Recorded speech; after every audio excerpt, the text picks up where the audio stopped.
পিতা পুত্র পবিত্রাত্মার নামে আমেন। একটি বীজ মাটিতে পড়ে মারা যায় আর সেখান থেকেই নতুন জীবনের শুরু হয়। তাই বলা হয় শহীদদের রক্তই খ্রিস্ট ধর্মের বীজ। সাধু লরেন্সের জীবন এই সত্যের এক উজ্জ্বল উদাহরণ।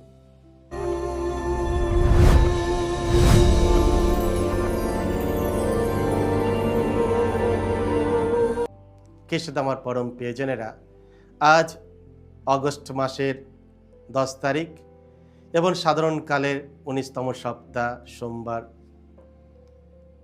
আর আজ খ্রিস্টমণ্ডলী সাধু লরেন্সের পার্বণ উদযাপন করছে।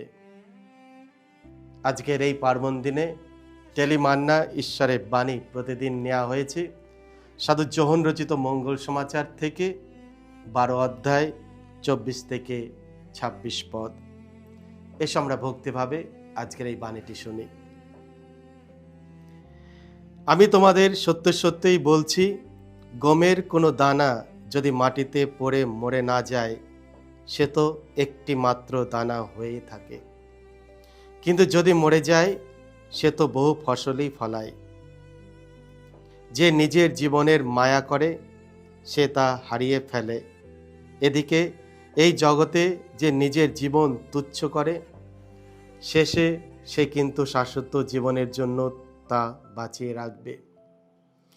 কেউ যদি আমার সেবা করতে চায়, তবে সে আমার পথেই চলুক, তাহলে আমি যেখানে থাকব আমার সেবকও সেখানে থাকতে পাবে। কেউ যদি আমার সেবা করে, তবে আমার পিতা তাকে সম্মানিত করবে। এই হলো প্রভু যিশুর মঙ্গল সমাচার। প্রভু যিশু তোমার মহিমা উচ্চারিত হোক। আনন্দময় দাতা। খ্রিস্ট আমার পরম প্রিয়জনেরা, আমাদের ঈশ্বর একজন উদার দাতা। আমরা যা কিছু এবং আমাদের যা কিছু আছে সবই তার করুণাময় দান। শুধু তাই নয়, তিনি নিজেকেও আমাদের জন্য দান করেছেন। তাই আজকের প্রথম পাঠে সাধু পল আমাদের স্মরণ করে দেয় যে ঈশ্বর তাকেই ভালোবাসেন যে আনন্দের সঙ্গেই দান করেন। গুরুত্বপূর্ণ বিষয় হলো আমরা কতটা দান করি তা নয়, বরং কিভাবে এবং কি মনোভাব নিয়ে দান করি সেটাই আসল। আমাদের দান সবসময় আনন্দের সঙ্গে করা উচিত। বাধ্য হয়ে বা ভরাক্রান্ত হৃদয়ে নয়, বরং স্বতঃস্ফূর্তভাবে ও আনন্দ চিত্তে দান করতে হবে। যখন আমরা আনন্দের সঙ্গে কোনো কিছু দান করি, তখন আমরা ঈশ্বরের উদার স্বভাবের প্রতিফলন ঘটাই। যেমন ঈশ্বর স্বেচ্ছায় ও ভালোবেসে তার নিজ পুত্রকে আমাদের জন্য দান করেছেন, তেমনি আমরাও আনন্দময় হৃদয়ে দান করতে আহ্বান প্রাপ্ত। যখন আমরা আনন্দের সঙ্গে দান করি, তখন তা শুধু অন্যদের নয়, আমাদের নিজেদের জীবনেও আশীর্বাদ বয়ে আনে। কারণ ঈশ্বর আমাদের প্রতিটি কাজ লক্ষ্য করেন, তিনি আমাদের দানের প্রতিটি কাজের মূল্য দেন। আমরা যখন আনন্দের সঙ্গে দান করি, তখন ঈশ্বর শুধু বস্তুগত নয়, আধ্যাত্মিক আশীর্বাদও আমাদের পরিপূর্ণ করেন। খ্রিস্ট আমার পরম প্রিয়জনেরা, তাই আসুন আমরা দান করতে শিখি এবং আনন্দের সঙ্গে আমাদের যা কিছু রয়েছে তা অপরের সঙ্গে ভাগ করার চেষ্টা করি। তা হোক আমাদের সময়, সম্পদ, প্রতিভা, সেবা কিংবা যে কোনো ধরনের সাহায্য। বিনয়ের হিসাব না করে আমরা যেন দান করি। আনন্দের সঙ্গে দান করার মূল্য দানের পরিমাণে নয়, বরং যে ভালোবাসা ও আনন্দ নিয়ে তা অর্পণ করা হয় তার মধ্যেই নিহিত। খ্রিস্ট আমার পরম প্রিয়জনেরা, আজ আমরা যার পর্ব উদযাপন করছি, সেই সাধু লরেন্স আনন্দের সঙ্গে দান করার এক উজ্জ্বল আদর্শ আমাদের সামনে তুলে ধরেন। সাধু লরেন্স ছিলেন একজন ডিকেন, যার ওপর গির্জা ধন সম্পদের দায়িত্ব অর্পণ করা হয়েছিল।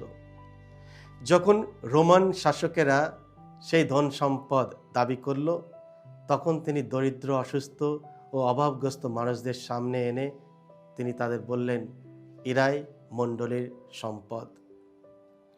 তিনি শুধু তার সম্পদই নয়, আনন্দ ও সাহসের সঙ্গে খ্রিস্টের জন্য নিজের জীবনও উৎসর্গ করেছিলেন।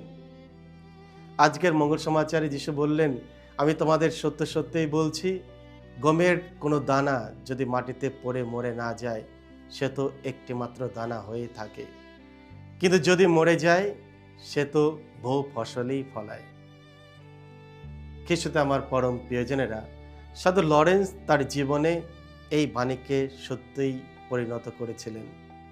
গমের দানার মতো তিনিও নিজেকে সম্পূর্ণরূপে ঈশ্বরের হাতে সমর্পণ করেছিলেন। তার মৃত্যু পরাজয় ছিল না, বরং বিশ্বাসের এক সমৃদ্ধ ফসল, যা আজও অসংখ্য খ্রিস্ট বিশ্বাসীদের অনুপ্রাণিত করে। শহীদদের মুখোমুখি হয়েও তার আনন্দময় ও সাহসী সাক্ষ্য প্রমাণ করে যে তার হৃদয় ঈশ্বর প্রেমে পরিপূর্ণ ছিল।